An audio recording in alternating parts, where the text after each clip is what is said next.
Boshlayapmizmi aka? Sovuq niyatli do'sting. Aka, men katta bo'lsam doktor bo'lmoqchiman, nima deysiz? Doktor bo'lmoqsan, tasavvur qil, doktorsan. Kimgadir nita o'tkol qilib qo'yding, bir joy ishlamay qolyapti. Tem bo'lib o'lib qolyapti, qamalib ketyapsan.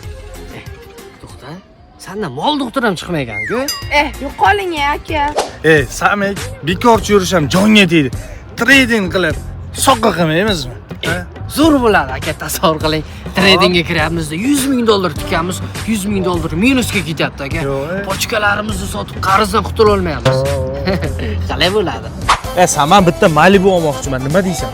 Tasavvur qil og'ayni, mashina oling, 150 tezlikda ketyapsan, yoningdan bitta odam chiqib olib urib yubording. Onasining bizni 15 yil berib yubordi.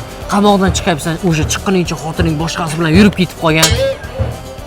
O'zi senga bir narsani aytib bo'lmaydi. Barcha niyating so'm. Saman ukam, yaxshi bir biznes bu. Bir magazin ochib bersam, o'sha magazinda ishlatasanmi? Nima deysan ukam? Aka, tasavvur qiling, magazinga ishga o'tdim, boshlig'iman. Bir kunga 100 million soqqa bo'lyapti, 70 millionni kissa ko'rib siz bankrot qilib aka. Nima deysiz? Boshlayapmizmi aka?